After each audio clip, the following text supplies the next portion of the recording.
Welcome back to She Sells, He Sells, and I'm here with the brilliant and beautiful and talented Gabby Roberts. Welcome, Gabby. Oh my gosh, thank you. Thanks for having me. I'm so excited to be here. Same, same. So let's kick it off, Gabby. Ooh, kick it off.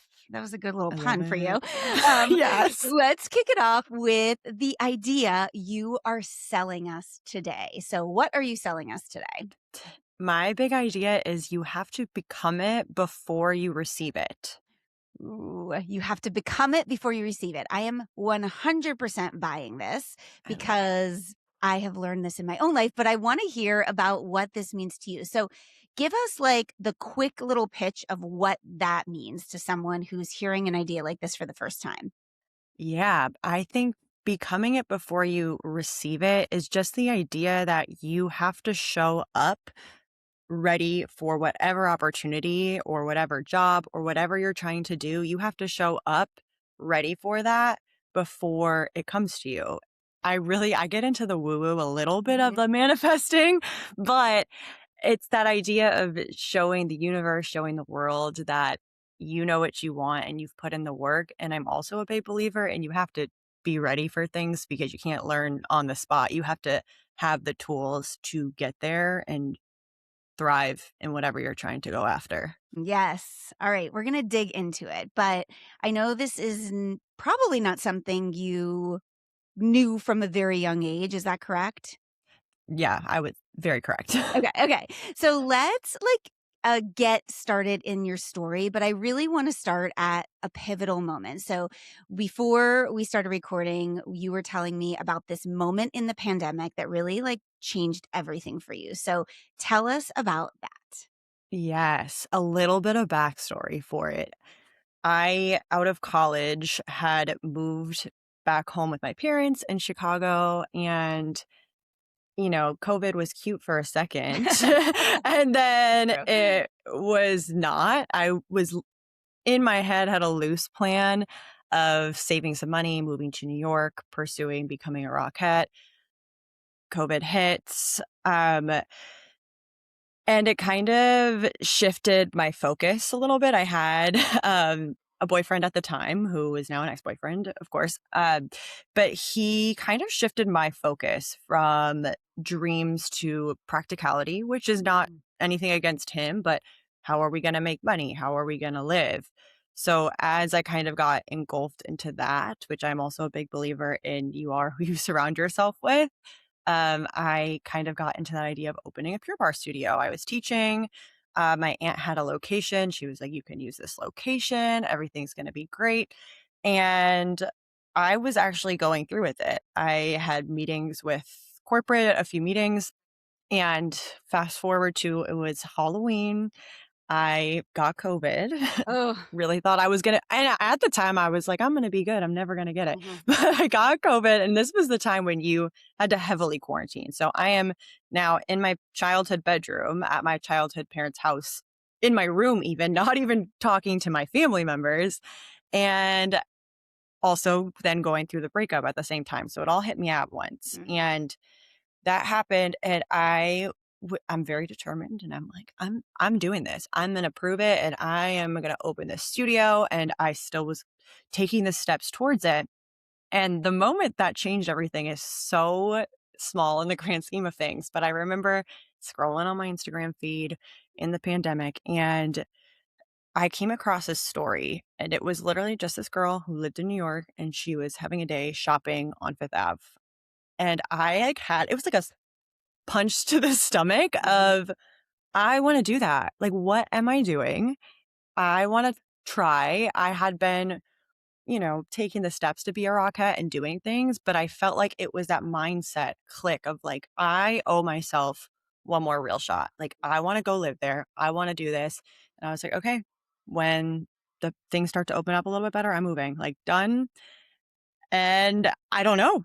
Ever since then, it just like shifted, and we started kind of working towards it. And I moved to New York in May of 2021. It was in the spring. Then I had a moment of May 15th, I'm moving. Like, so random. Things maybe Uh-huh. started opening up a little bit, but I'm just like, this is the day. And I did it. And everything else kind of fell into place after that. Wow. Okay. Does the girl whose story you watched, like, are you in touch with her? Does she know anything about No, she has no idea. Oh my gosh, you need to She tell her. actually I should tell her she was a Rockette at the time. She only did it for 1 season, Uh-huh. but she's still dancing now, but you know what? Maybe I should reach out to her. She'd be like, "Oh."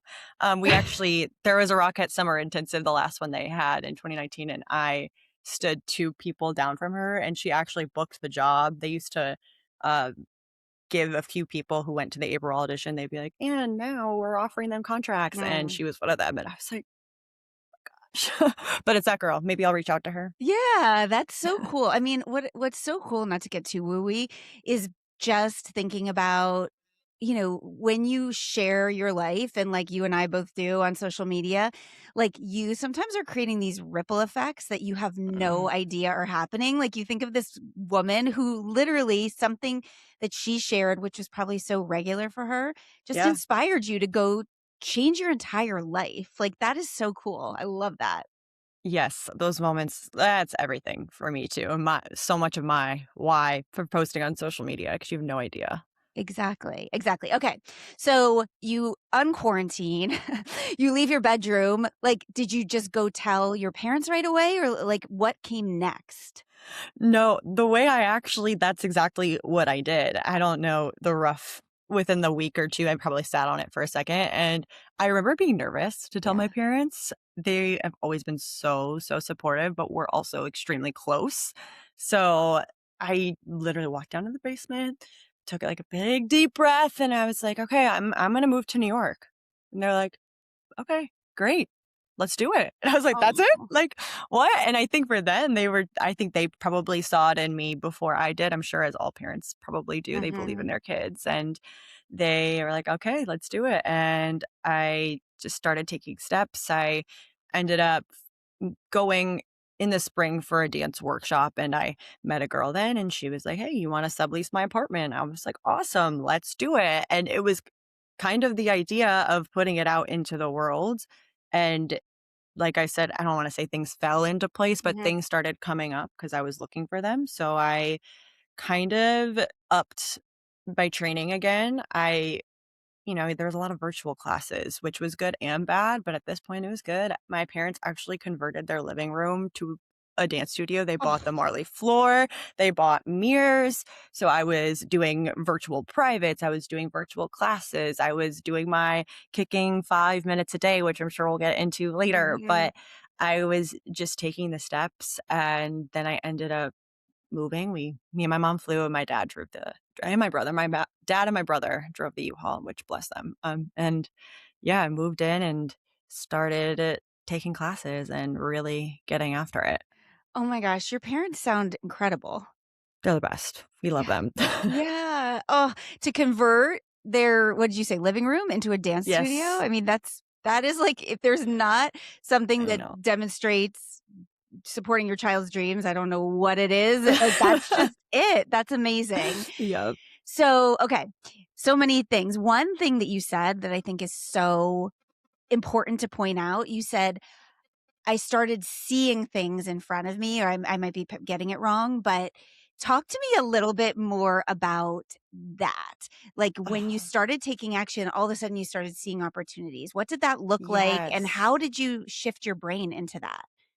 I think it's a huge part of the idea of becoming it and starting to kind of switch your mindset because you start to see what you're thinking about the most. It's that idea of you say you never see a yellow car and then all of a sudden you Mhm. see all of the yellow cars on the road. It's that same concept of putting it out there and then starting to notice the things. Or when you're becoming it, I started thinking about what would a Rockette do? What would they take and what kind of workout classes would they take? Who would they hang out with? What kinds of things would they be doing? So then putting myself in those situations started to open up more opportunities and being so clear and so sure of what I wanted, being bold in that, I had the confidence to take action on opportunities or ask for things or research more, whatever it was, to just dive into that a little bit more. Mhm, mhm. Yeah, yeah, it's that part of I think the part of the brain is called the reticular activating system, and they Mm. say it like is like a colander, like if you're draining your spaghetti, like the things you want to stay will like stay in there when Yeah. you start looking for them, and so that Yes. sounds like exactly what you were Mhm. doing. Did do you feel like it took you a while to get to that point in your mindset? Like, I mean, we all have those thoughts of like, this is crazy. What are you doing? You're not going to make it. Like, how did you handle that? It took me so long. It really did, and I even joke with my husband, I'm like, "You," 'cause I met him 2 weeks after I moved to New York, Oh, and oh, we got I to dig booked the into that job. too. Yeah, that's another part of it. I booked the job the following year, so I was like, "Listen, you saw me really work for a year." It was my kind of my whole life leading up to that. I have my little mantra of kicking 5 minutes a day, which is something I did do, and I think a lot of rejection that we've all probably faced in my past really bled into my pre-professional career post-college. Um, I had moments of doubting myself, and then I think it kind of took me out of that mindset that when I had that click moment, it was, like, kinda half there. So, I felt like it was very much a battle of I knew I had what it took. I knew I was meant to do something bigger and better with what my life and what I was doing, and why me? Like, why would this happen for me? And I think even if you're not quite in that, "I believe in myself 110%," even just taking the steps you have to take, those compound over time. Mhm. Because I was still kicking 5 minutes every day. I was still taking dance classes that would support me getting closer to becoming a rockhead. I was doing all those things, but I might have not fully believed it yet, but I do think it's something that is gonna come over time. I also Yeah. really believe in the concept of sometimes you have to hear something multiple times from multiple people in multiple different ways for it to really click. Have you ever had that where Totally. someone, like, tells you something, you're like, "I know that's true, and I already knew that, but the way you said it and maybe the frequency I'm in right now, it clicked for me." Totally, totally. It's Yeah. like also from the giving end as a parent. I feel like there's so many times where I'm like, we say the same things, lessons to our kids Yes. again and again, and then all of a sudden they hear it from like somebody on social media or a teacher, and they bring it to us like it's novel. I'm like, dude, I've been saying this to you And you're your whole s life. and you're so annoyed, like, "Really? Yeah, yeah, but whatever, My" however it clicks, it's good that Right. it's clicking. Yeah, yeah, I think this concept of, like, doing the thing to become the thing reminds me a little bit of, have you heard of, like, a becoming board instead of a vision board? No. Yeah, okay, I feel like you're gonna love this. So, I we have like the vision board where we just put, in your case, it would be like picture Radio City, the Rockettes, all that Yep. great stuff. But when people like look at the neuroscience behind manifesting and, exactly what you're saying, it becoming before you receive it, it's exactly what you said. Like, what classes does a Rockette take? So instead of just Radio City, you can put that there, but it's like, okay, you're going to take precision dance classes, Mhm. what morning routine does a Rockette have? So those things are gonna go on the board. So as well as the goal, but when you're visualizing something, you're visualizing the thing you have to do to become the thing, not just the end goal, because that is, forces you into action a I little bit more. love that. It reminds me a little bit the one I have heard of that's different than just a vision board is also putting things that you already have done or have Yes. because your brain doesn't know the difference between what's real and what's not real, so it kind of does it. But I love that of the action because it's what changes everything. Yeah, it's what you did. Okay. So let's talk a bit about your dance journey. Did you grow up dancing? Like, take us back to Gabby as a little girl Mhm. and like, how did you land on this idea of, I want to be a Rockette? Yeah, I started like most little girls do, and my mom put me in the dance classes, and it just kind of clicked for me, and I stuck with it. I played softball and volleyball for like a few years. I was decent, but it's so funny. My softball coach was always like, we can't injure her. She's a dancer. Like, we can't get her hurt. I was always just the dancer. And I kind of knew, one, that that was kind of what I wanted to do. And two, I was like, I'm never going to really be good at these things. I think I knew from an early ish age that I have to kind of focus on one thing if I want to be really good at that. So I grew up at a studio. We did competitions, but we weren't a heavy competition studio like that you see nowadays. We did a lot of concert work. Mm, We did a lot of ballet, modern jazz. I ended up going to college and got a degree in dance. And after that, I kind of what we got into, I moved back home. I ended up teaching Pure Barre because I wanted to keep that going. But I back to your original question mhm. about Rockettes. When I was in high school was the first time I actually saw them and kind of knew who they were. I was 15 and I went with two of my best friends to this day and our moms. We had a Aw. little dinner date. It was back when the Rockettes had the touring company. They came to Mhm. Chicago and we went and saw the show, and I thought it was great. I loved it, but I thought it was gonna be too easy. I was like, "I need to do something harder than that," and that's, like, not it for me. But they had a master class sign outside at the beginning of the show, and my mom signed me up for it, and it was in January. It was a 2-day, like, master class workshop series, and at the end of the 2nd day, you audition for the Rocket Summer Intensive, which they don't have anymore, but they used to have 8 weeks of it, and I went, and I was blown away. I was terrible. It was so hard. Mhm. I could not believe it, but it was so rewarding. And I'm Mm. sure I looked terrible. It's not like I had this great transformation in 2 days, but I was like, "Wow, this is really, really incredible." So I ended up going to the summer intensive that year, and I didn't go again until I was in college because I think multiple reasons. I don't think I understood the importance of showing your face and showing up, and that's in anything in life, not even just dance. But in my head, I was like, well, I'm not 18. I can't audition yet, so I don't need to keep going, which mistake number one. Mm. But I also think mistake number two was that I can be almost too present in the sense of getting consumed in what I'm doing. So when I was in college, I was very focused on college in the sense of what pieces am I getting in? Am I getting moved up in classes? Am I getting into my professors' different works and shows that they had instead of really focusing on what would be after that? Mhm. And I just actually shared on my social media my rejection letter from Yes, I my saw BFE that. It was program. Yeah. such a good piece of content.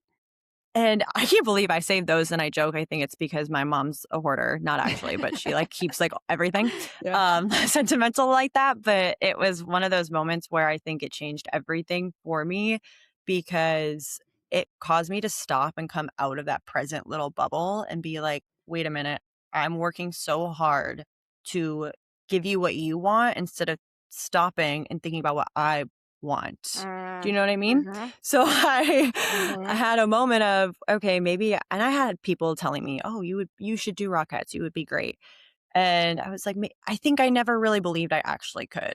I think it Mm. was like that's the dream, but I don't know, kind of far out there. But then I was like, "No, I can do this." And I started going again, and then the rest is history that we kind of got into already. Yeah, yeah, okay. So your studio growing up wasn't necessarily a competition dance studio, but dance in general is it can be brutal with comparison and, measuring up to these, like, perfection standards. I mean, ballet is literally about being perfect in Yeah. in your body positioning and all those things. So but then you said, you were 15, you're like, "This is too easy, I can do this." So, like, what was your confidence like as a teenage dancer before you started Mm. applying to colleges? I would say my confidence as a teenage dancer was probably the highest that it was until I had that switch and moved to New York, which is Mm, kind of crazy to think about. yeah. And not that I didn't have insecurities. One of my best friends, she was on my podcast. She was a year above me. And I still to this day, but I always thought she was the most amazing dancer, and I could never seem to feel like I was as good as her. Mhm. But other than that, like, it was a smaller studio, and I did have really supportive teachers and awesome teachers, so Mhm. my confidence was pretty good as a teenager, and I don't think it was until college that it kind of started to go down, and I Mhm. applied to actually, my dream school was University of Arizona, Mhm. and I think I got waitlisted/rejected. I think it was a waitlist, but I ended up not getting off of it, so rejected either way, Mhm. and that was kinda my first, like, gut punch of, "Oh, maybe I'm not actually that good," because, Mhm. when you're in a secluded little small group of people, you feel good, and Mhm. we didn't focus on scores at competitions. We didn't get into all that because I do think it's so subjective, which is Mhm. a whole nother conversation, Yeah. but I think it wasn't until after that, and it really got into my head, and then I started comparing myself to everyone, and it took a long time. It took a Yeah. long time, and especially even in my letter, it's, "You're a hard worker, but basically, you're a hard worker, but you're just not good enough." Mhm. So it Yeah. was a lot of that kind of comparing in that way, so I think it went down. It Yeah. wasn't too bad as a teenager, but it went down. Yeah, and I think it's interesting because one thing that I always hear from people is, well, some people are just naturally confident. Some people have great families that have supported them. And it sounds like for you a little bit that was true. You obviously have a great family.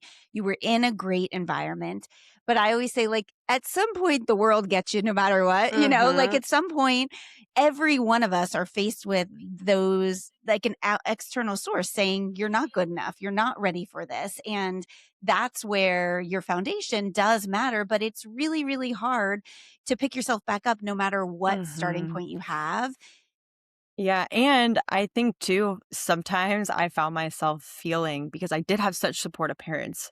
I was like, "But you're just my parents. Mm, Like, is this real?" Do you know what where mhm. you're like, Yes. "Oh, but is it?" And I think that and it's like you can't win, right? Yeah, You're yeah, either yeah, supportive, too yeah. supportive or not supportive enough, but I had a little of that too of like, "Okay, am I actually that good?" Because I also ended up doing over the summer, I would go to this one really intense ballet studio, and I was dancing as a 15-year-old with probably, like, 8th graders, maybe actually probably younger, because they just didn't that's all they did was ballet. They were incredible, Mhm. but I think some of those things helped me almost have more confidence in other things, so I think that's also key, is doing things you aren't good at and, like, Mm. being okay in that, but knowing you have a different end goal, which I think set me up a little bit later, not to cut you off, but No, I think that's so good, especially the idea of like you're a 15-year-old dancing with 8th graders. Obviously in the dance world, people can relate to that, but even outside of that, like when you feel like, gosh, I'm I'm like older than these people or I should be farther ahead. But then, as you said, looking at like what is the goal here? Like I don't have the same book of chapters that these people do. I've had different experiences.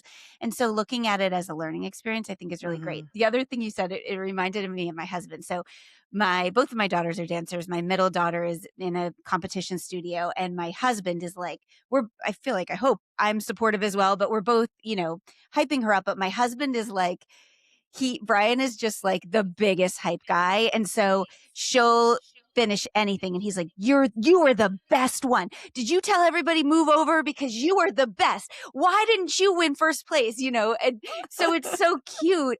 And she's like, Dad, that stresses me out because it makes me feel like you need to be, now I need to be the best. And if I'm not getting the Mhm. best, I'm letting you down, which is never what he wants to do. No. But there is that flip side of it. So I'm glad you brought Mhm. that up. Yeah. Yeah, and I see that a lot now too, where looking back, and no shade to anyone in my life, because growing up childhood, everyone wanted to support you, but it's that idea of, if you're being the best and getting cast in the best piece and the best part, like, what, instead of rewarding the work that you're doing and how Yeah. you feel about it, which I don't know, I think about all of that as I'm, like, getting to the age of having kids. I'm like, "Oh my gosh, you could screw up your kid one way or the other way, like, I it know. doesn't matter." You're gonna screw 'em up. That's the thing. I'm Ri like, "Well, you guys won't have the same issues I had because 'cause I'll make sure I don't repeat those mistakes. I'll just Right. make new ones that I didn't know Correct. I was making." Yeah. Okay, so you were rejected from some BFA programs you wanted. Did you end up Mhm. doing a BFA in college? So Bachelor of Fine Arts No. for you didn't. Okay, I talk to me no, about I that. actually I applied twice, and I think the second time I was so discouraged, and I also my school I went to, it was very modern based, and I am Mm, clearly not a modern mhm, dancer, but I was trying to be, and I wasn't cast in things. I wasn't getting picked and moved up in levels, and I it was just not a good feeling in that way. And when I got the second rejection letter, I was like, "You know what?" I was so upset. I was like, I'm gonna transfer schools, like, bleh. I was just like, "This is not serving me. I'm not getting opportunities." And I actually had a friend at the time. She was like, "Well, why don't you just graduate early?" mhm, And I was like, "Oh, I didn't think about that." It was my second year, and the BA program versus the BFA. So I still got a degree in dance. It was a Bachelor of Arts instead of a Fine Arts, mhm. um, which in life I don't think really No. matters, but like in the moment, Yeah. it really mattered. And it was not a ton of credits and I think it was maybe like 80 to 90 credits total. So it was very doable. So that summer I was doing two different summer intensives for dance, and I was taking online three classes each semester online, like the gen eds that you needed. And Mhm, I graduated a year early, and then that was my plan of moving home. And I took my own classes and I tried to do my own thing. So it was kind of pivoting in that mhm, moment. And it actually took me this past year to finally reframe my internal feelings that I unpacked of feeling like I was quitting, mhm, and reframing that into I was just changing. I was evolving, mhm. and I made it work for my circumstance. So I ended up never getting that BFA, but doing Yeah. okay. Yeah, you're doing just fine. Yeah. So, okay, let's go back to May. You said May 2021. Mhm. You roll into New York. So, what were you feeling at that time? I mean, from Chicago to New York, halfway across the country, like that had to be a little bit terrifying. It was terrifying, but you know why I think it wasn't, was it was more terrifying not going.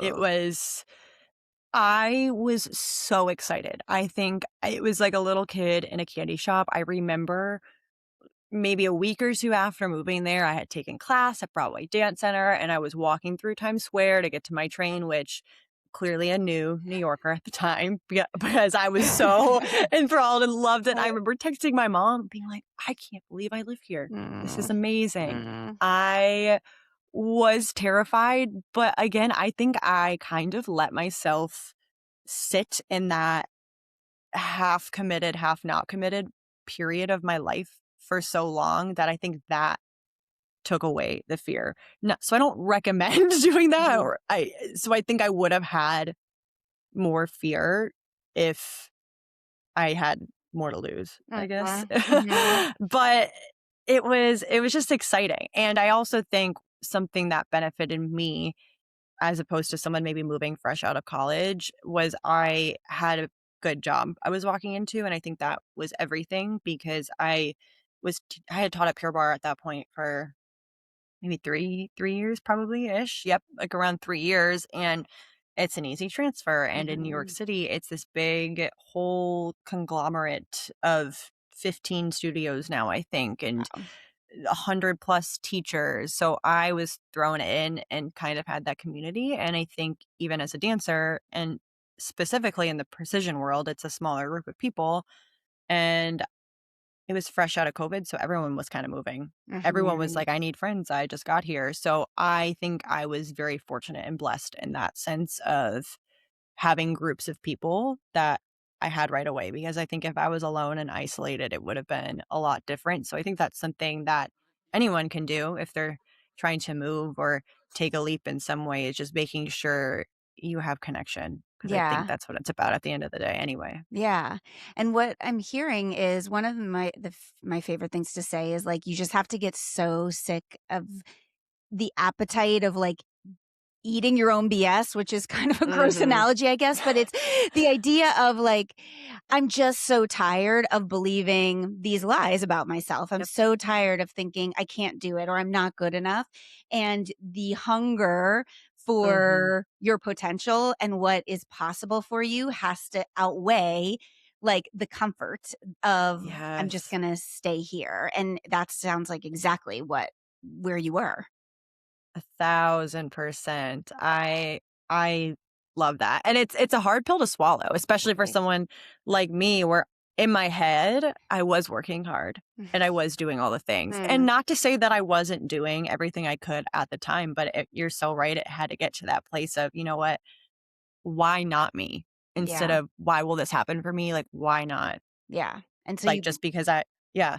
yeah, no, you put yourself literally in the environment and the literal geographic location you needed to be in. Like you can't get any more literal than that. No, yeah, environment is everything too, and like we said earlier, how who you surround yourself with matters. It's the Yeah. same as your environment, not just people. Yes. Okay, so you're living in New York, you're working at Pure Bar. Take us up to like getting to the audition. Did you audition once, twice? Mhm. Like what did that look like? So there was no open call in Mm, 2021, which is fine. I mean, that was probably a, long shot anyways at that mhm, point, but I I think I really fell in love even more with the journey of it. And like I said a little bit ago, just the people I was around. And I was fortunate to find those people. And I do credit my husband a lot to it as well, because I had him to kind of ground me. During the week, it was go, go, go. I'm taking classes. I'm grinding. I'm teaching classes. I'm doing all the things. And I was in such a state of gratitude for just being there and being able to chase that dream, so that on the weekends, I hung out with him and I got to do fun things that I would not have been able to do because I could barely pay my rent. So I was like, this is so nice. But mm, even aside from just doing cool things, just being with him and some of his friends that are not dancers, and I mhm, could turn it off for the weekend and be a normal person. And I think finding so many other things I enjoyed and other parts of me that were valuable helped with my confidence so much. mhm, So I really just kind of had my head down and went, and I had so many tools. I had gotten over the rejection and the fear and all of those things, so that before I was there, so that helped in that process. So I ended up going to the April open call in 2022. It was the first time. It was a 3-day audition, and I made it to the end, which is crazy because I had never made it to the past the first round before. So how it works, if people aren't familiar, mhm, there's now 3 days. The first day they call it like a type out. So there's usually around 1,000 plus people that show up. Anyone can come and you get a number. You learn a combination in like a carpet area in the grand lounge in the basement. You kind of work your way up. You do it in the smaller studio, then you go to the big studio. You do it again with all the directors and the people that are actually judging you, and you go over the combo a couple more times, and you go in groups of 3 or 5, depending, and you do it once. You go across, and they call the numbers, and they say, "If we called your number, we'll see you tomorrow. If not, thanks for coming." And that's day 1. You do one thing and you go. mm, But I had mhm, never made it past that first day before, and every story I had heard, it was, "Oh, well, I made it past the second cut, and then I made it the next year this far." So that was something I had to get over as well, of like, I mhm, just gotta go and trust, and I just really knew I could, like, I just knew I was ready at that point because I mhm, had done all of those things, and I had been in the classes, and I had networked with the right people to have that validation. mhm, And I made it to the end, and that was the first year they had started the conservatory instead of the summer intensive, which it's a week-long free intensive for dancers. They are trying to use it as a direct pipeline to the company, but at the time, we didn't know that. mm. So, I was with a bunch of my friends actually, with one of our mentors, and we one by one got emails that we were accepted into the conservatory, and we were all like crying. We were so upset. We thought that meant we didn't get it. We were Right. like, "Oh my gosh," we were so upset. And then we're like, "Okay, wait a minute. We all got it. which now how it works is you go to the open call, you then have to go to conservatory over the summer, Ah, and then there's an invited call in August. So I had to audition again in August after that, and okay. that's when I ended up getting the call. Actually, full circle, I was on my college campus going to my best friend's wedding Hmm. because she is from the same hometown, and I was in the car and, like, a couple of my friends had gotten the call, and so I'm like this for the last hour. We actually had stopped to get gas and I was gonna drive, and I got a text like, "I just got my call," and I was like, Garrett's like, "I'll drive. I'll drive."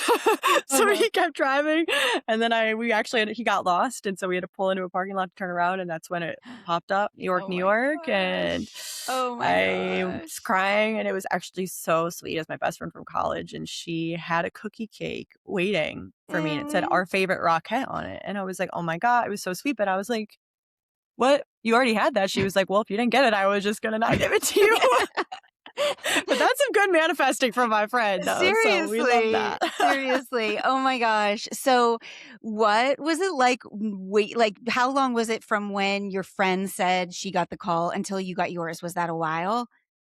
It wasn't too bad, but it was, like, 45 minutes. Okay, yeah. It was, like, a good amount of time, like, it was because then it would be like, "Okay, this person got their call, this person Yeah, got their" because okay, we were all okay. friends, so I was like, Right. "Oh my gosh," but I have it was a minute. I don't think I was breathing. I was so stressed, but yeah, it was a while. Oh my gosh, that has to be I mean, yeah, every dancer has different goals, but I think, like, the Rockettes are iconic, It's like it Yeah. feels like it's, like, the top of the mountaintop for so Mm. many people. So, after you got the call, then what? Like, what comes next? Tell me everything. Oh, what comes next? I so after that, I had fun for the weekend and got to celebrate and relax at the wedding, which we love. I got my day. It was a Thursday, and I was like, glad it happened on a Thursday. We thought we would get calls on Friday, but I was like, so I could have my day, and now it could be about you. But Right. yeah, so we when was that? So that was in August. Yeah, so after that, you start to do some of your firsts. First, you have to go do your costume fittings, and then you go to Leduca to get they size your foot so you can get all your shoe sizes. So a lot of fun things like that. And then for rookies, they have a boot camp. I think it was 4 days, 3 or 4 days. So it's all the rookies, and you get to learn some more show choreo and learn travels and things in the space, which is really nice to kind of ease your way into that. And then after that, everyone comes, and I was so scared that day. I was so scared. I was so nervous because I'm like, these women are iconic. Some of these people I taught at my summer intensive that I took when I Mhm. was 15, and now they're in the room. That imposter syndrome pressure comes right back because you just want to Mhm. be good enough. And luckily, I mean, everyone's lovely, but I kicked next to really, really nice girls that were so supportive. And then you dive right into rehearsals, to shows, and it's just kind of go, go, go right And off the so bat. that was you got the call in August, you said, is that right? Hmm. And then Yep. you're starting to perform when? Beginning of November? Yeah, yeah, we started rehearsals the last week of September, and Mhm. then I think we opened November, beginning of November. I don't Mm. remember the exact date, but yeah, beginning of November. It's very, very fast, the Yeah, process. yeah, and I'm glad you brought up, like, how you were feeling on that first day because I think, for any big goal we have in life, it's like you're working so hard to get the goal and you're doing all the things and then you reach it, and what many of us don't realize is, like, there's still more, there's more after that when you are at that mountaintop, like, you do still struggle with mindset and do I Mhm. belong here? So how did you work through that? You're kicking next to people I'm sure that have done this for years and years and they're like the face of the brand. Yeah. Like did you ever feel like okay, I've made it or I do belong here or was that always a work in progress as a Rockette? Yeah, I think for me, it came and went a little bit. Mm. I think I fully felt like I belonged there after I stopped doing it. Oh. I think, which is sad, kinda Mhm. crazy. I will say, I think your first season is so much joy and such a whirlwind because you everything's a first for you. I don't think I sat in it as much my first season as I did my second and third season of those kinds of things, because even as you're in your first season, I don't expect things to go great. I don't expect to get opportunity. Like, it's my first year. I'm just happy to be here. So I think that was helpful. But then when it gets into the second and third and years beyond, it's an ongoing battle. I think in the environment as well, you're working minimum 6 days a week and you're with the same people. It's long hours, and it's kind of similar to that college experience of you're in a little bubble. That's all you know. Mhm. Everything kind of feels like end of the world in that setting. So I think my journey getting there helped a lot. I think it was something I was able to use to reground myself. And I think my community of people outside of that, my husband, my parents, my close friends, and family, I leaned on them a lot because it is a lot of pressure. It's a high stake job. You are the face of a literal public company. And Mhm. yeah, as dancers and as people, you always have that feeling of like, I'm not good enough. But I Mhm. think that's why I always preach so much about mindset and might become it before you receive it, because you have to train for the job, not train for the job interview or train for the audition. You want to train for what you're actually going to have to be doing. But it's also hard because you don't know what you need to do or what you have to work on until you're in it. So Mhm. Mhm. Do you feel like that is a pretty universal theme among Rockettes? The feeling of like, I don't know if I belong here. Do I really fit? Did you find that with your peer group? I think I obviously can't speak for everyone, but I do think it is more common than an outsider might think. Mhm. I think it goes with any type of high profile, for lack of a better description, Mhm. job. I think we underestimate that people are just people. Like, we're just human beings. And yes, it's glamorous. It's iconic. Yeah, it comes with a lot of perks, but we're just people at the end of the day. And I don't think you can ever get rid of insecurities fully. I think you learn how to deal with it and you learn how to tell your mind that not everything it thinks is true. Mhm. So Mhm. short answer, Yeah, yes. yeah, I would imagine, yeah, I mean, Yeah. at any huge thing, as you said, there's that's gotta be something that's so hard, and then the comparison, among each other, and, one of my favorite phrases is "different is better than better," which is, Mm, showing your uniqueness and getting to the core of who you are and shining the light on that, but that is kind of like the exact opposite, I would imagine, of what a precision dance troupe is, like, you're not supposed to be different at all, right? yeah, it's such a hard fine line, and I don't think anyone can ever fully master it because you have to blend in.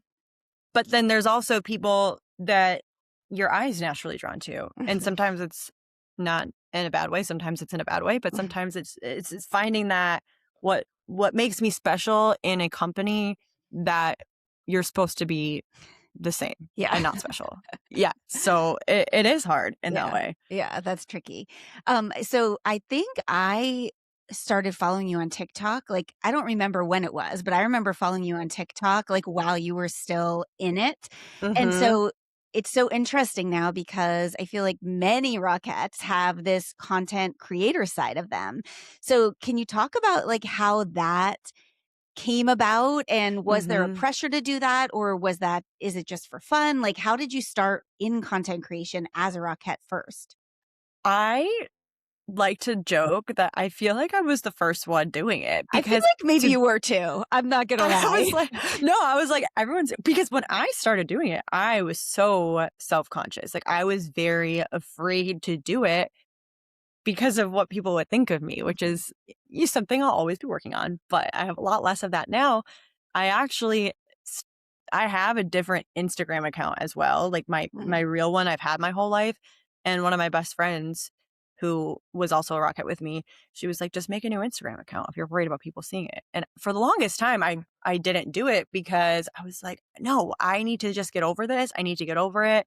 and be better than that. And then I finally was just like, you know what? If that's going to make me feel freer, I'm going to do it. TikTok felt very safe. Mhm. But I talk about journaling a lot, and it's Mhm. actually really funny. I had a long period of I would write down every day at the end of my little journal 10, maybe 10 things I want to be true in 10 years. And one of the things on there was like social media influencer, like known in the dance world. And I was like, I just saw this like a couple months ago and I was like, oh my gosh, I didn't even realize that I like actually had that for so long. I thought this was a newer thing, which is funny, but I Mhm. always was interested in it. And for me, my why was I remembered my years of trying to become a Rockette. I would have loved to see some more behind the scenes or what it actually looked like or what the mindset was of it, what the realness was. And that was honestly my why was to help Mhm. the person that was in my shoes. And it came less from a performative, like, look at me kind of thing.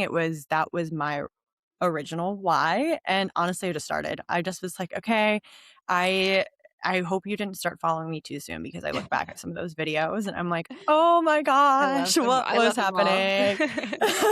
I love them Which they're all. super fun to look back at, but that was my why, was just I wanna show people and give them a little glimpse inside. Yeah. I always say if you can't look back on a past version of like what you created and cringe a little bit, you're doing it wrong.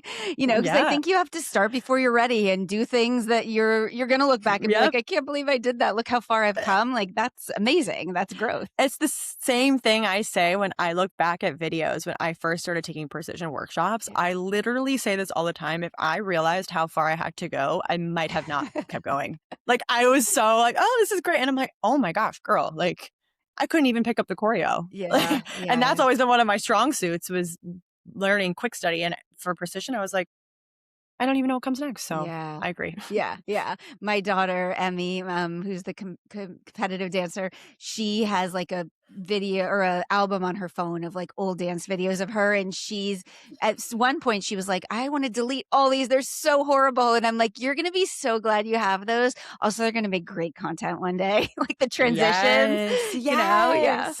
Yeah. It's so good. I'm so happy I had that phase where that's why I have so many videos for content. I mean, Mhm, they're all pretty terrible quality mhm. because it was from Right. so long ago, Mhm. but that's how I was doing it. I was practicing combos by myself and taking videos and trying to watch it. And I hated doing it. I hated it because I could see what was not good. Took Mhm. me a while to figure out why things weren't good or how to make it better. But even then, I was like, I have to, like, watch myself, but now I'm like, "Thank God I have those." Yeah. There's Yeah. such gems. So 3 years you spent as a Rockette, yes? Mhm. All right, and Yes. and you are no longer a Rockette, so Yeah. why? The big question. It's such a compounded question. There's so many things. I think, to be very blunt, I think the glamour parts started to fade a little Mhm. bit for me. If, like, the very black and white, the cons for me personally started outweighing the pros.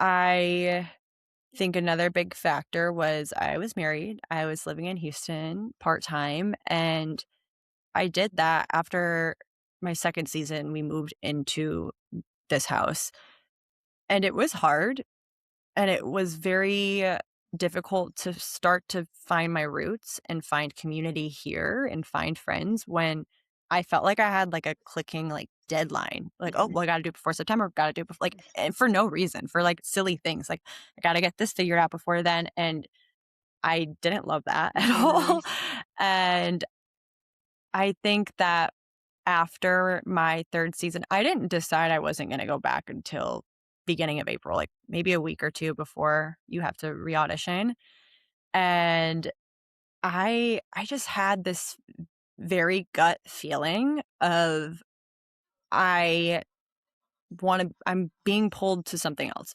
I was in my content phase. I was really enjoying that, and it was something I could learn and grow with and become better at. And I think for me that's really important. I do fall in love with, like, the journey and the growing, and I also kind of knew my personal ceiling at the company was kind of hit. Like, Mhm. I knew there wasn't much more opportunity for me at the company. So I was like, I could go back. I was like, I'm going to go back for the 100th season. I'm going to do one more. I'm going to do it. And I would keep myself up at night Mm, trying to convince myself why I should go back. Like it was also like, I like just like, I knew I didn't want to, but I was mhm, like, no, but you can do it for XYZ. And different things kind of just compiled on top of mhm. each other. And I finally like literally had a moment.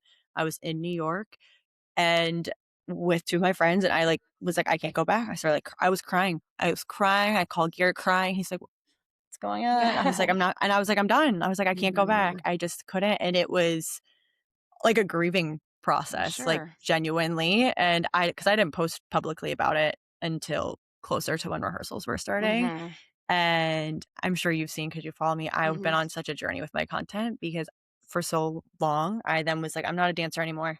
I'm done." Like, I was like, "I need to be normal." I was searching for who I was outside of being a dancer and felt like I was quitting. It felt like I was quitting and giving up. And now, like I talked about earlier, it's a reframe of you're allowed to change and you're Mhm. allowed to evolve. And you can, how cool is it to be able to do different things in your life? And I actually had a good friend from college who I really looked up to in college. And she was on my podcast and she was like, "Oh, I thought it was so cool. When you like, you did that on to the next, like, that's so Mhm. cool." And I was like, "Oh, you think that's cool?" Like, okay, great. Like, I didn't think of it in that way. Uh-huh. To me, it felt like I was quitting. So, Mhm.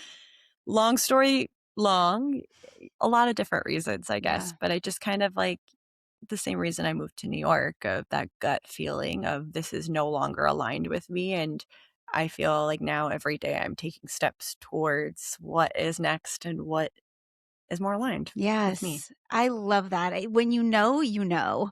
And Mhm. I really truly believe all of us have a knowing inside of ourselves of what we need to do, what is right for us. And most of us don't listen or we wait until we wait a little bit too long Mhm. because it's scary and because you feel like, well, shouldn't I be grateful for this? And all of those things. And what will people think? And I mean, we could list Mhm. them, but I agree. I will echo what your friend said. I think it is so cool that you did the thing that you always wanted to do. And then when you realized, okay, this is no longer for me, and there's another chapter I want to start writing, you did it instead of Mhm. staying where you were because you felt like you should. I think that's amazing. And that's such a great lesson for everyone, but especially for young dancers, for young artists. Mhm. Yeah, it's such an identity and it's such you're like because you spend most dancers spend their whole life Yeah. doing it. Like you worked your whole life and it's that sunk cost fallacy Yeah. concept of, well, I already put so much time in it. I can't step away from it. Yeah. But it's really exciting to find new parts of yourself and not even like you said just dancers, just people. It's so cool to test yourself and be a beginner and I think that's such a good reframe for people too is loving being a beginner. Like I Mm. love not knowing what I'm doing because I want to learn and that means there's room to grow and become something better. Like it's such a cool thing. Yeah, allow yourself to be a beginner again. That I remind myself of that often because Yeah. it's hard, and when you feel like you've spent a lot of time learning things, you're like, I don't want a beginner. I just want to be Yeah. the expert. But life is about learning new things and being curious. So, Yeah. and your content is so great. I think you Oh, thank are one of my favorite content creators. It's smart, it's interesting, it's visually aesthetic. You do such a great job with your thank content, you. and I'm very frequently sending both of my daughters posts of yours Oh, because I think there's just great lessons. And you're kind of like that big sister vibe that so many young women and older women need. So you're doing such a great job with your thank you. content. That means a lot. Yes, It's of been a course. journey for sure. Yeah, for sure, for sure. Okay. So we've walked through your journey and this idea of become it before you receive it. I feel like we've really laid the case of why it matters so much for your life. If we kind of like zoom way out for someone that maybe is not a dancer, because while I'll send this to all my dance mom friends and to get their dancers to listen, probably most people that are listening are not dancers. While if they are listening, and I think we all have that thing, that knowing inside of us of like, "Ugh, I want to do this. I do feel like it's for me, but then we start to talk ourselves out of it. Can you think of like one or two steps that somebody can Mhm. do or something they can start right away that maybe is not as dramatic as like, I'm going to pick up and move to New York City right away, Yeah. but like, how do you start becoming it before you receive it if we try to make this really tangible for someone? Yeah. I love that question. I think that there is so much power in the vision boards Mhm, in the sense of, and I love how you kind of set it up for me right now of mhm, thinking about the habits or the rituals of the person that you want to be or the job you want to get. So bringing it back to, I'll do a present day example. I want to be that girl because I've always been go, go, go. I'm like, I want to have a good morning routine and I want to take care of my body and prioritize what I'm eating because I unfortunately have a terrible not relationship with food in that way, but I'm just mhm, like, oh, I'll just eat whatever. And I'm like, I have stomach problems. I post about them. mhm, I need to figure it out. So for me, I'm like, I have my green juice that I hate drinking. I mhm. hate doing it, but Relatable. I know it's going to be good for me. And I know it's going to help set me up for the rest of that journey. So every morning when I'm like, I don't want to do it, I think about that and why I made that one little step, that small little step towards it. And I'm like, okay, well, that version of me would be drinking the greens. Mm, And I drink the greens mhm, on the days I don't want to. So I think it's dissecting like what do I need to do? What's the gap between where I am and where I want to be? And what habits do I need to start to form? And then pick one or two, like literally as small as drinking your green juice in the morning. Like that is so small, but then it starts to compound. And then it starts to kind of build that trust and confidence in yourself that you keep your word to yourself, that you're like, mm, no, I can show up. Look, I did that. I did that. And even for me, I'm like, okay, well, if I moved to New York City and became a Rockette, like I can drink my green juice. But like I'm sure everyone has an example of something that they did, whether it's going to getting a college degree, like anything. You've done something. That's your proof. And then where's the gap? And what small tiny steps can I start to take? And then it kind of gets fun. Like, oh, well, what else can I do? And yeah, you start to kind of then you feel the change and you feel that journey and then it gets a little bit easier. It's still hard, but I yeah. think just taking small steps. Yeah, you get addicted to your own potential, and I love Mhm. that you said keeping your word to yourself. To me, that is the highest form of self-love, like, Mhm. doing the thing that I said I would do when I was feeling really excited and motivated to do it, Yep. you know? Like, we all have that, like, on a Friday as you're, like, out drinking margaritas, having chips and salsa, you're like, Yep. "Monday, I'm gonna lock in," and then Monday, you're like, "Ugh, no," but, like, I don't want yeah, to. but it is like, well, I said I was going to do this and I am gonna do it because I'm a person that keeps my word to myself. I think Yeah. we keep our word to other people, but we don't keep our word to ourselves. And that to me is the highest form of self-love I and how you become it. agree. Yeah. Yeah. And I think too, and if you're not quite there and you do struggle, I think there's nothing wrong with having a person that you do have check in on you or you do have accountability. And then it kind of gets easier. And you ideally, that is the goal to be able to keep your own word. But for me, I sent videos of myself kicking to my Mm. dad who has no dance background, and he would give me feedback. Aw. And I'm like, awesome. Some of it I kind of threw away. I'm like, well, that's not really real or helpful, but like, but it's just having, if it needs to be a person, if it's yourself, if I love like a habit tracker where you can like Nice. check it off, is sometimes that's really helpful to like be like, oh, I see it. And that dopamine hit of I get to check it off. Mhm. But yeah, I think just finding a way to hold yourself accountable so you can get to that place of, no, I don't need the habit tracker. I always need my dad, but you know Yeah, what yeah, yeah. I mean? And I think what you said about reminding yourself, like you've done really hard things before. This comes up Mhm, with so many of my clients who are business owners, building a personal brand and like maybe scared to show up on video. mhm. But then they just told me how, they worked with their partner and supported them as they went through like a life threatening illness. So, I'm like, oh, if you can do that, you can show up on video. And so we all have carried really heavy loads in our lives, no matter Mhm. how old you are, no matter what you've been through. Like, there's heavy stuff that we've all gone through. And when you realize, like, I've done hard things before, I can also do this, it's empowering and Yeah. liberating. Yeah, for sure. I agree. So you mentioned imposter syndrome. So as we're listening and as someone's listening, this is how we become it before we receive it. But then there's always those things that pop in our head of like, but what about this? And what about this? So for someone that is trying to drink the green juice, but is having those thoughts of like, you're never going to be healthy, or someone who's trying to become the Rockette, but they look at their videos of them kicking and they're like, they're nowhere near like the eye level they need to be, and we can really spiral. What do you say to that person? I love the concept of kind of what we were just talking about you can do the hard things, but I think it kind of stems back to the whole like fake it till you make it. And you're like, but like this doesn't feel like it's ever gonna work. I saw something one time, so I can't take ownership for it, but that faking it you only feel like you're faking it because it doesn't feel authentic to you, but it doesn't feel authentic to you because you've never done it before.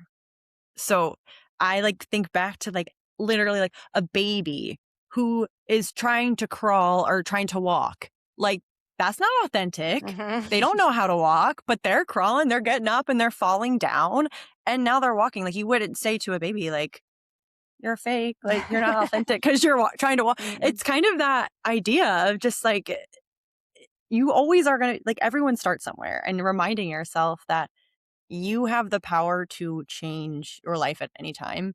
And that was something that I really needed when I stepped into the content world mhm, because it was something I had no experience in at all.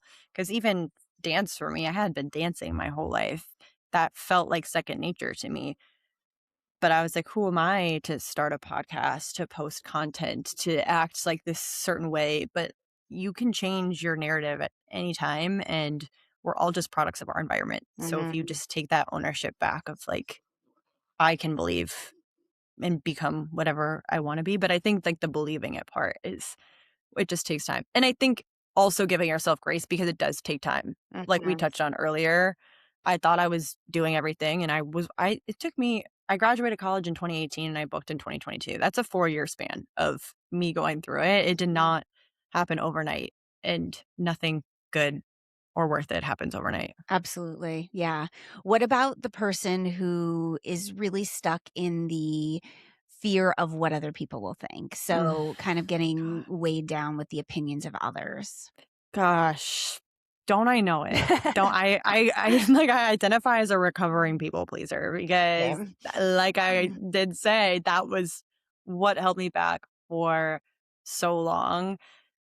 Same thing, it might take you hearing the same things a couple times for it to click because I saw this a bunch of times and it didn't click until later, but the idea that the only people that are judging you have done less than you or are jealous of you and it's not from any other place. And that rang so true to me. And that one really did hit me because I think about now as I've done Rockettes and I've done it, I never, if some people trying, I'm like, that is awesome. Like, go you. That's incredible. Like, I am never, ever looking down on someone in that way.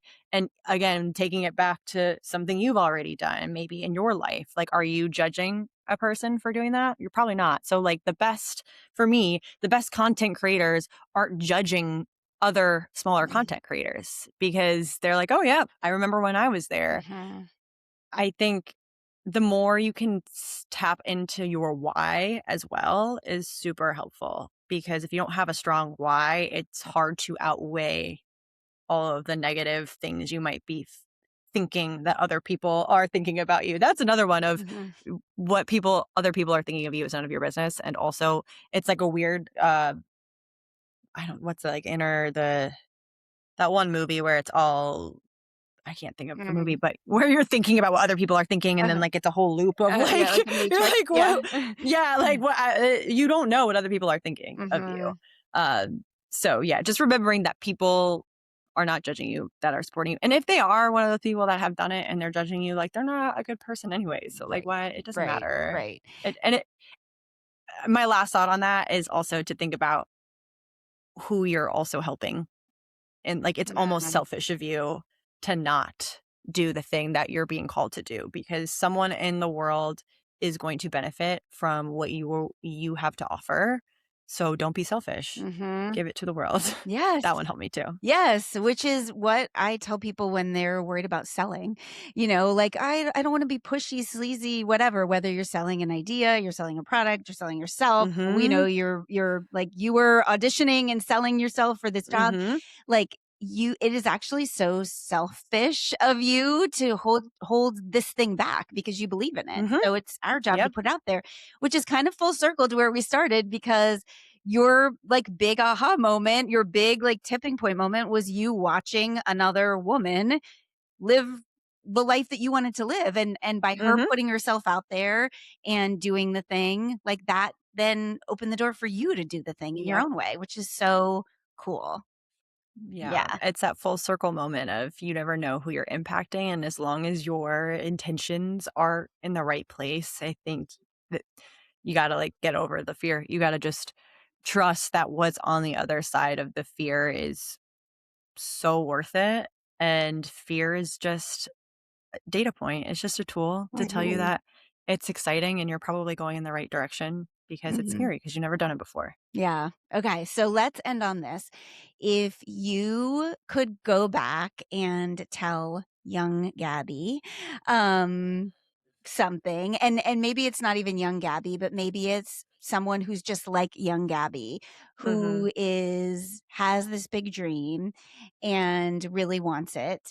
We've given that person lots of advice, the steps to take, but could you just kind of like paint the picture of the Mhm. dream outside of you're going to be a Rockette and you're going to dance on Radio City? Like, what does it feel like inside of you as a Mm. person to be the person who becomes it before they receive it? I think as someone who struggled with confidence as a whole, maybe not particularly specifically all the time in my dance studio, but overall, I think someone who was always feeling like she wasn't good enough because right friend groups didn't want to be friends with her or the right school didn't accept her and then I started to doubt myself of if I was doing things right because I was doing things different or my way. I think it's I would tell that person to just trust and listen to your gut and know that you are special and you have something to offer. And once you get to that place, you start to feel that confidence that you can only get from being true to yourself and putting in the work. I Mhm, think it feels like it was worth it. All of the doubt and the hardships was worth it and it will be worth it if you're able to push past it and just like love yourself and mhm, trust that it's going to be okay. mhm, And what's meant for you is not going to pass you. And trust that that thing that's telling you you have something in you and that you're special, like, believe it because we all are special in our own way. mhm. Yes, so good. I am fully sold. I bought it in the beginning, Yes. but I buy it even more Yes. now. So I hope if you are listening, you are buying into the idea of become it before you receive it because it really is one of the most important ideas that we can sell ourselves on. So Gabby, tell us how can people stay in touch with you? How can they follow your content? And tell us a little about your podcast too. Yeah, yeah, I'm at potentially Gabby on TikTok, Instagram, maybe YouTube. Well, YouTube is where my podcast also lives. Okay, great. Kicking It Real. You can go at Kicking It Real Pod on Instagram and TikTok as well. It's kind of my new like beginner, like baby thing. I have big hopes for it right now. It is a place for just artists to feel seen and feel heard and really anyone, but um talking with some other professionals in the industry, just again, back to my why of my content of so people could have an inside look and have some tools and realize that we are all human Mhm. and we all are just regular people. So you don't have to feel extraordinary and like different to kind of start. So that's where I'm at. I would love for you guys to follow along. I still post a lot of dance content, but hoping it evolves Mhm. with me, and I'll just leave it at that. Yes, exciting. Yeah, so we'll link all of that in the show notes as well, but definitely go follow Gabby. She is, as I said, one of my favorite content creators. And if you are not a dancer, you're still going to get so much value out of it because as we talked about today, the lessons are so much bigger than Mhm. dance. But if you are a dancer, you're going to especially love it. So definitely go follow her. Thanks so much, Gabby. This was amazing. Thank you for having me. It's been so fun, and I'm Yeah. so happy I have no sales experience, so I'm really You happy I could sold sell it, you. you sold it. That's the thing, I think, like, you actually do probably have a lot of sales experience, we think of it as, Probably. like, a as something that, you gotta be that slimy car salesman, but it's really just sharing passionately a clear idea, which you Yeah. just totally nailed, so you sold me. Yes. Yes, I love it. Alright, everybody, thanks so much for listening, we'll be back next week.